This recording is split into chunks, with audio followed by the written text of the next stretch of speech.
गोविन्दं परमानन्दं गोविन्दं परमानन्दं भावयेऽहं भवन्तं भावयेऽहं भवन्तं सकलकालसेवा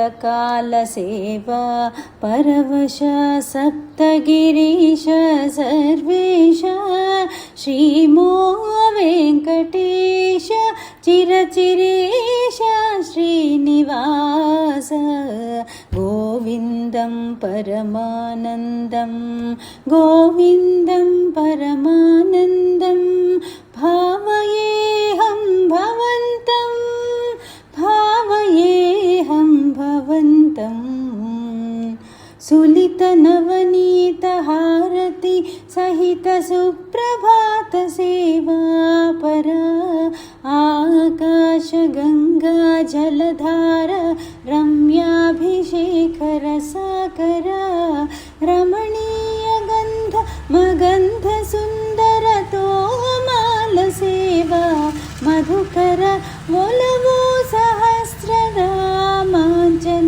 ಶಾಸ್ತ್ರಮರೈ ರುಚಿರ ಸರ್ವದರ್ಶನ ಸೇವಾ ಶಾಂತಿಪರ ಕಲ್ಯಾಣೋತ್ಸವ ಸೇವಾ ಪರ ಡೋಲೋ ಸಹಸ್ರಿತ ಬ್ರಹ್ಮೋತ್ಸವ ಸೇವಾ ಪರಾತ್ಪರ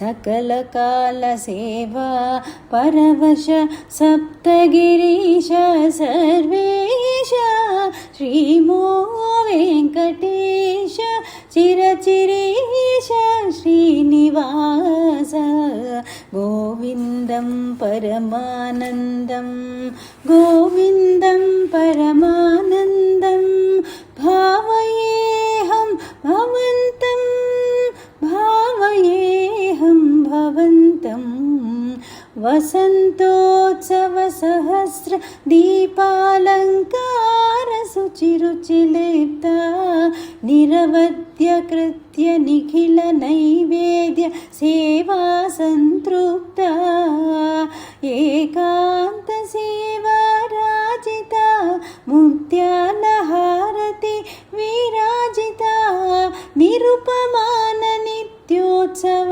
निर्मल सेवा पूजिता विशेष सेवा अष्टदलपात पद्माराधन परमहिता अजस्त्र सहस्र कलशाभिषेक तिरुपावड अभिषेक सेविता सकलकालसेवा परवश सप्तगिरीश सर्वेश श्रीमो वेङ्कटेश चिरचिरेश श्रीनिवास गोविन्दं परमानन्दं गोविन्दं परमानन्दं भावयेऽहं भवन्तं भावयेऽहं भवन्तम्.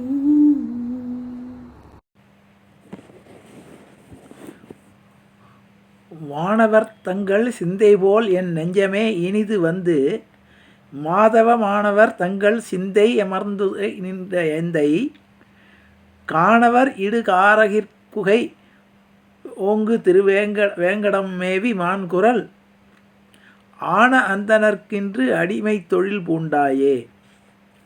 உறவு சுற்றமென்றொன்றிலா ஒருவர் உகந்தவர் தம்மை மண்மிசை பிறவியே கெடுப்பான் அது கண்டேன் நெஞ்சமென்பாய் குறவர் மாதர்களோடு வண்டு குறிஞ்சி மருளிசை பாடும் வேங்கடத்து அரவன் நாயகர்க்கு இன்று அடிமை தொழில் பூண்டாயே. இண்டையாயின கொண்டு தொண்டர்கள் ஏத்துவார் உறவோடும் மானிடை கொண்டு போயிடவும் அது கண்டு என் நெஞ்சமென்பாய் வண்டுவாள் வடவேங்கட மாமலை கோயில் கொண்டதனோடும் மீமிசை அண்டம் ஆண்டிருப்பார்க்கு அடிமை தொழில் பூண்டாயே. பாவியாது செய்தாய் என் நெஞ்சமே பண்டு தொண்டு செய்தாரை மண்மிசை மேவி ஆட்கொண்டு போய் விசும்பெற வைக்கும் எந்தை கோபிநாயகன் கொண்டல் உந்து உயர் வேங்கடமலையாண்டு வானவர் ஆவியாயிருப்பதற்கு அடிமை தொழில் பூண்டாயே.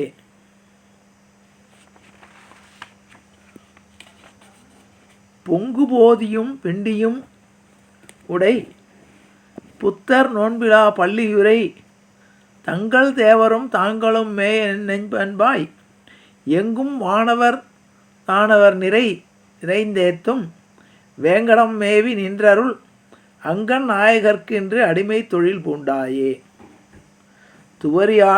துவரியாடையர் மட்டையர் மசன் தொண்டர்கள் மண்டியுண்டு பின்னரும் தமரும் தாங்களும் தடிக்க என் நெஞ்சமென்பாய் கவரிமா கணம் சேரும் வேங்கடம் கோயில் கொண்ட கண்ணார்கம் விசுமிடை அமரநாயகர்க்கென்று அடிமை தொழில் பூண்டாயே.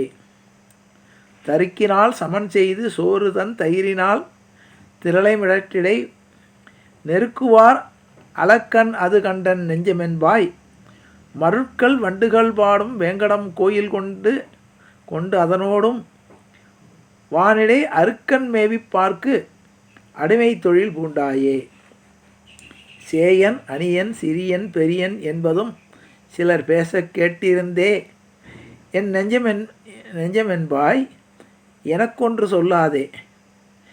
வேய்கள் நின்று வெண்முத்த மேசுரி வேங்கடமலை கோயில் மேவிய ஆயர் நாயகர்க்கென்று அடிமை தொழில் பூண்டாயே. கூடியாடி உரைத்ததே யுரைத்தாய் என் நெஞ்சமென்பாய் துணிந்து கேள் பாடியாடி பலரும் பணிந்தேத்தி காண்கிறார் ஆடு தாமரையோனு மீசனும் அமரர் கோனும் நின்றேத்தும் வேங்கடத்து ஆடு கூத்தனுக்கென்று அடிமை தொழில் பூண்டாயே. மின்னு மாமுகில் மேவுதன் திருவேங்கட மாமலை கோயில் மேவிய அன்னமாய் திகழ்ந்த அமரர் பெருமானை கன்னி மாமதில் மங்கையர் கவி கன்றியின் தமிழால் உரைத்தையும் மண்ணு பாடல்வம் வல்லார்க்கு இடமாகும் வானுலகே. பெரிய திருமொழியில் திருமங்கை ஆழ்வாருடைய பாசுரம். எல்லோருக்கும் அடியனுடைய பணிவான நமஸ்காரங்கள். வேங்கட மகாத்மியம் என்ற தலைப்பிலே சீனிவாச பெருமாளுடைய லீலைகளையும் அவருடைய சரிதங்களையும் நாம் அனுபவித்து வருகிறோம். அந்த வரிசையிலே இன்றைய தினம் 9வது நாளாக நாம் தொடர்கிறோம். சீனிவாச பெருமாள் பத்மாவதியை திருமணம் செய்து கொண்டு வந்துவிட்டார்.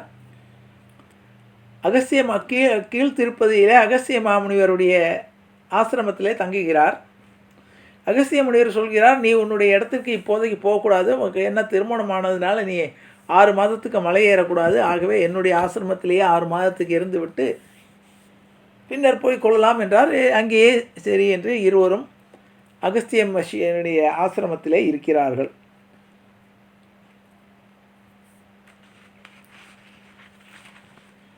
அங்கே இருந்து கொண்டு இருக்கும்போது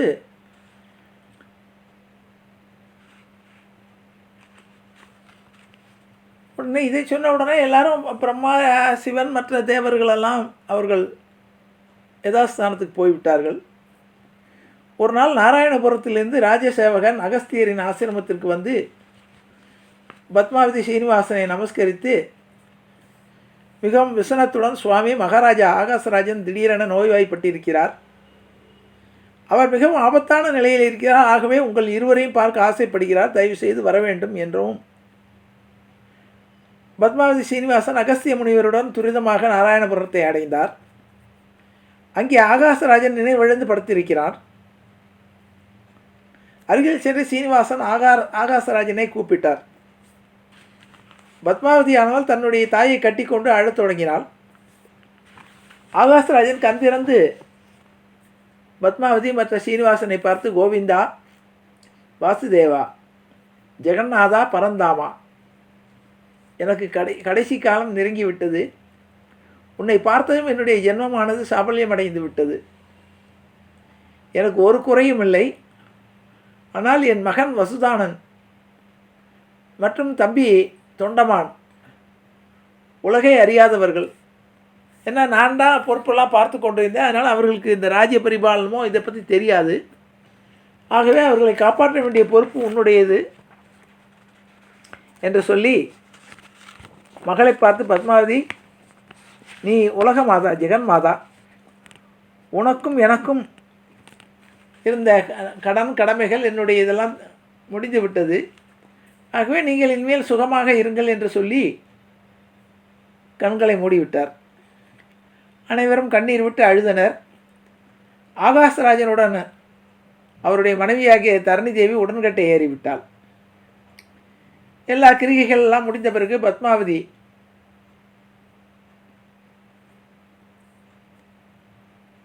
வகுள மாளிகையுடன் சீனிவாசனுடைய அகஸ்திய ஆசிரமத்திற்கு திரும்பினார்கள்.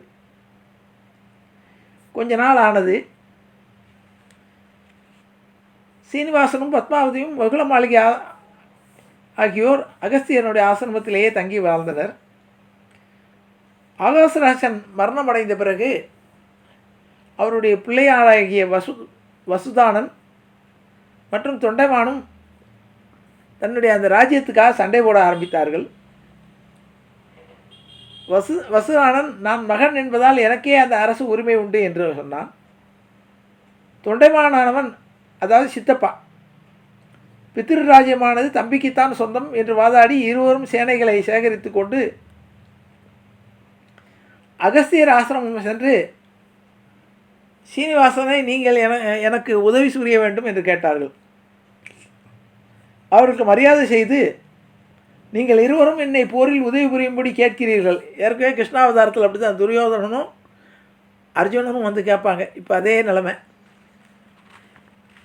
அப்பொழுது சொல்கிறார், இருவரும் நீங்கள் வேண்டியவர்கள் என்று சொல்லி பக்தனான தொண்டைமானுக்கு சங்கு சக்கரத்தை கொடுத்து அனுப்பி தான் வசுதானன் பக்கம் சேர்ந்து கொண்டார்.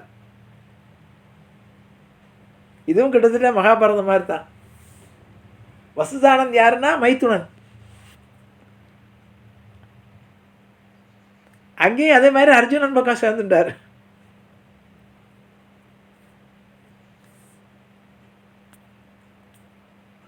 இருவரும் போர் புரிந்தனர். இரு தரப்பிலும் சேனைகள் நாசமடைந்தன. சீனிவாசன்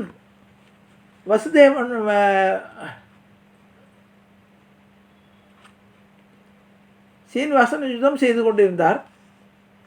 தொண்டமானின் குமாரன் சீனிவாசனுடன் போர் புரிந்தான். பயங்கரமாக இருவரும் சண்டையிட்டனர். ஆனால் தொண்டைமானுடைய மகன் சீனிவாசனுடன் போர் புரிய முடியாமல் சீனிவாசன் கொடுத்த சக்கரத்தையே அவர் மேல் ஏவினார். அந்த சக்கரம் மிக வேகமாக வந்து சீனிவாசன் மார்பினில் பதிந்தது. உடனே தேரின் பேரில் சீனிவாசன் நினைவிழந்தார். இந்த செய்தி கேட்ட பத்மாவதி யுத்தம் நடந்த இடத்தை அடைந்து தன்னுடைய கணவருக்கு பணிவிடை செய்தாள். மெல்ல சீனிவாசன் எடுத்ததும்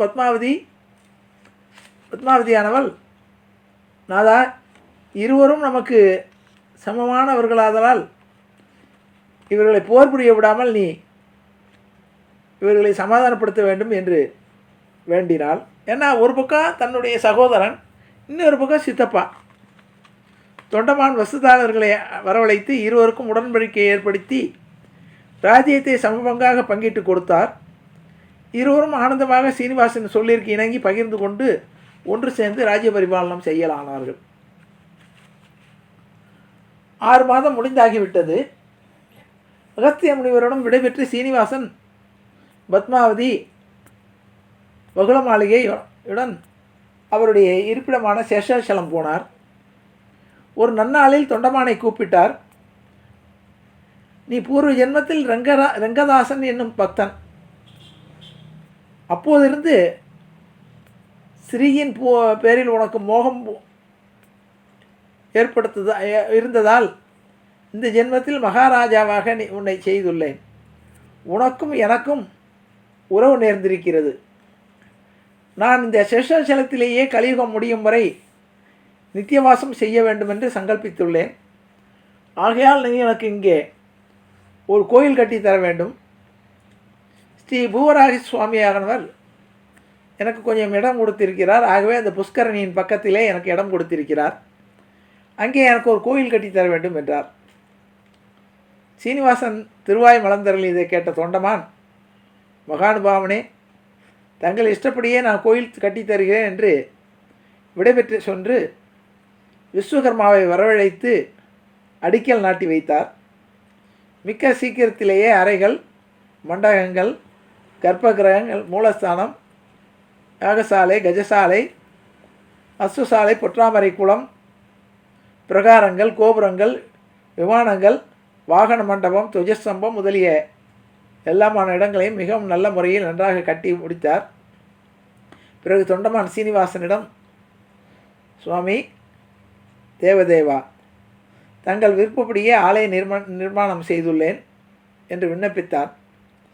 சீனிவாசன் ஆனந்தமடைந்து ஆசீர்வதித்து தொண்டைமானுக்கு விடை கொடுத்து அனுப்பி, மூ உலகிற்கும் இந்த சுப செய்தியை தெரியப்படுத்த பிரம்மன், சிவன், தேவதைகள், அக்னி மற்றும் முதியவர்கள் சேஷாச்சலம் வந்தடைந்தனர். ஒரு சுப முகூர்த்தத்தில் பத்மாவதி சமேதராய சீனிவாசன் ஆனந்த நிலையமான கர்ப்ப கிரகத்தில் பிரவேசித்தார். அதுக்கு பேர் ஆனந்த நிலையம்னு பேர் வைத்தார்கள்.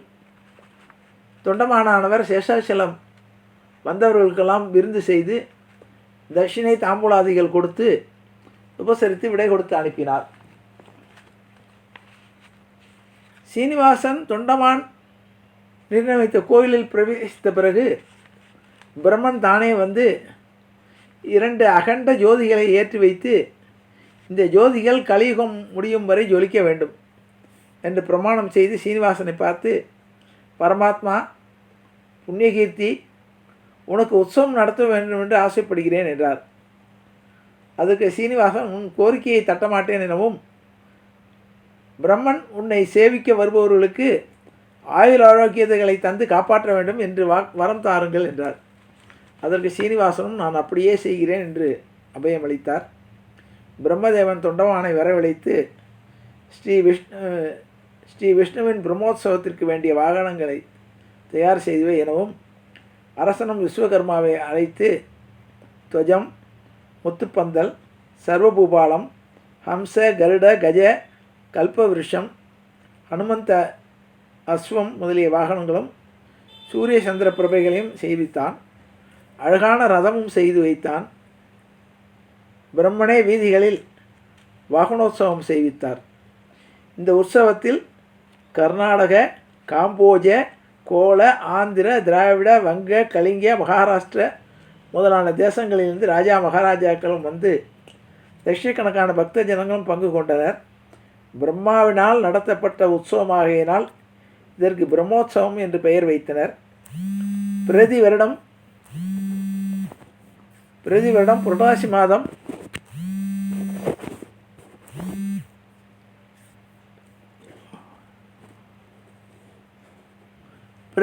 புரட்டாசி மாதம் இந்த பிரம்மோற்சவம் இன்றளவும் நடந்து வருகிறது.